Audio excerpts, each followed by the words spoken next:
It was raining the night their worlds collided, the kind of rain that blurred the city lights and washed away everything but raw, unfiltered emotion. Ethan stood outside the glass tower of Meridian Industries, his dark jacket soaked through, his hands clenched around a worn leather bag. He wasn't there to make an impression, just to drop off a package, get paid, and rush home to his 7-year-old daughter, Lily, who was waiting with cold soup and a tired smile. Inside that same tower, behind the floor-to-ceiling windows, sat Aurora Vale, the youngest female CEO in the company's history. She was the kind of woman the world called untouchable, poised, brilliant, and always in control. But that night, fate had other plans. When Ethan stepped into the marble lobby, carrying the small crate of mechanical parts he'd been asked to deliver, chaos erupted.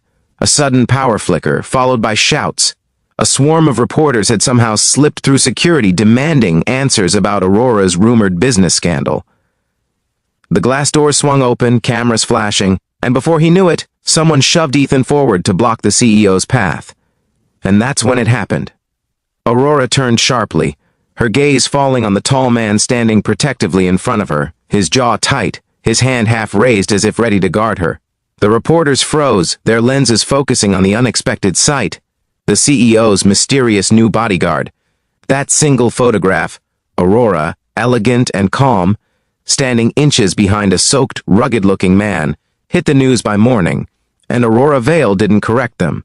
If you believe in kindness, second chances, and the beauty of unexpected connections, please like, comment, share, and subscribe. Your support helps us bring more stories that touch hearts. Ethan didn't even know about it until the next day, when strangers started whispering his name at the mechanic shop. "Hey, big man, you working for that fancy CEO now?" One of his co-workers teased. Confused, he looked it up, and froze at the photo plastered all over business news. He should have laughed it off, should have explained it was a mistake. But when Aurora's assistant called him later that day, offering a temporary security consultant position to keep up appearances until the media cooled off, along with a paycheck big enough to pay Lily's medical bills, Ethan couldn't say no.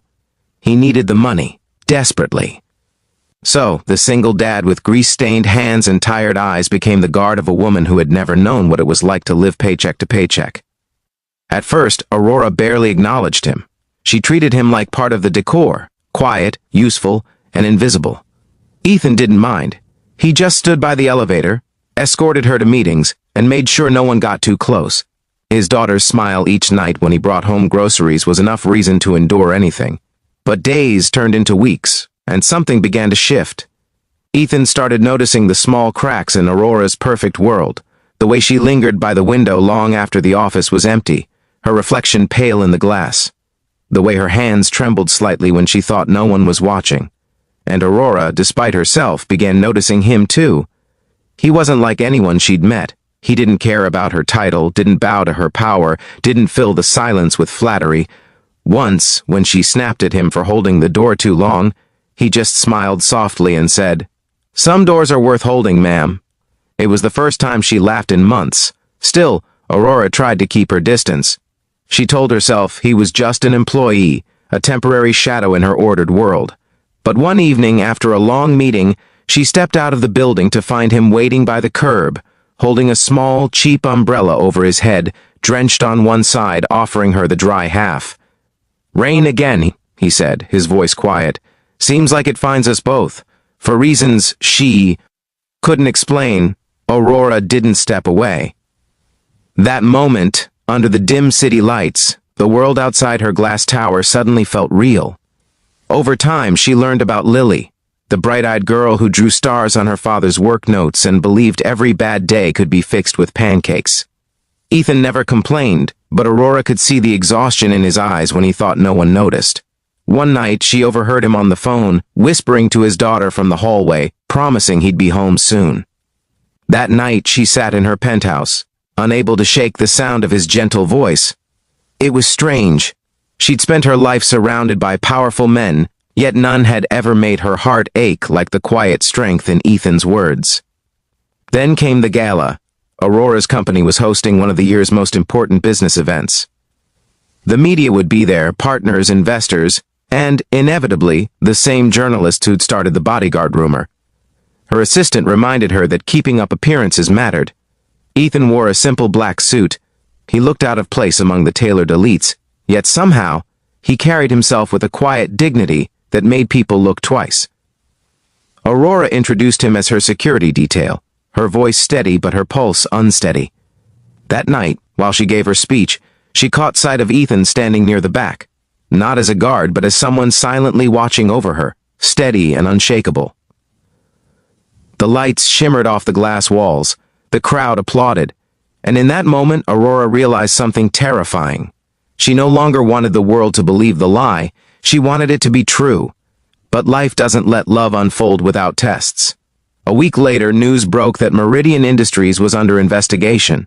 Someone inside the company had leaked private contracts. The board grew suspicious, and when one of the internal investigators found a trail of security records linked to Ethan's name, the man Aurora had let close, the whispers began again. Did the CEO fall for her guard? Was he using her? The press devoured it. The board demanded answers. Aurora's heart twisted. She wanted to defend him, but the evidence looked damning.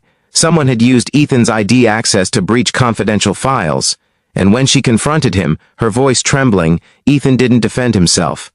"I didn't do it," he said quietly. "But if you need someone to blame, I'll take it. Just don't let it hurt your company." She stood frozen, her chest tightening. It was the same selfless tone he used when talking to his daughter, willing to take the pain so someone else wouldn't have to. Ethan was dismissed the next day. Aurora watched from her office window as he walked out of the building, the rain pouring once again. For the first time in years, she cried, not for her company, not for her image, but for the man who had become the one thing she didn't realize she needed, real. Days passed. The silence felt unbearable. Aurora buried herself in work, convincing herself it was for the best. But one night, while reviewing the investigation files, she noticed something.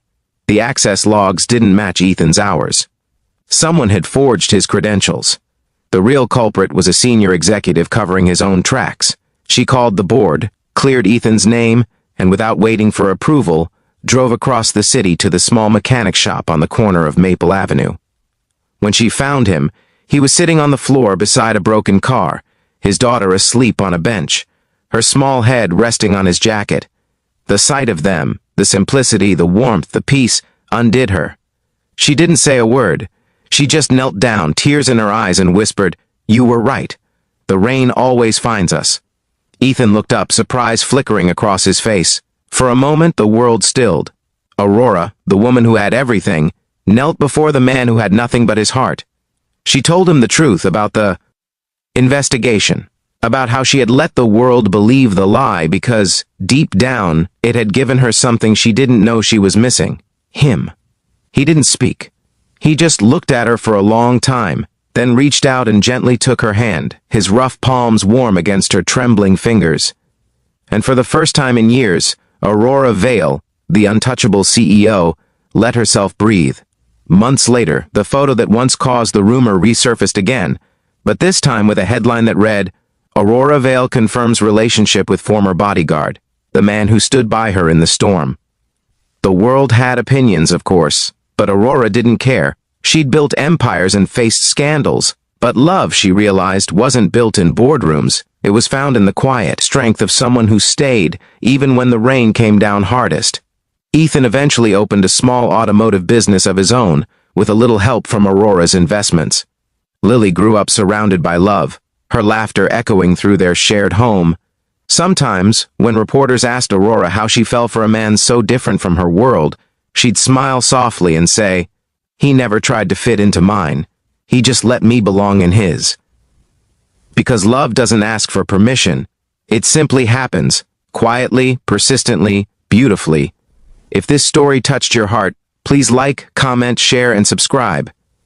Your support helps us bring more stories of love, hope, and second chances to life. Before you leave, tell us in the comments, do you believe two people from completely different worlds can truly find love and build something lasting?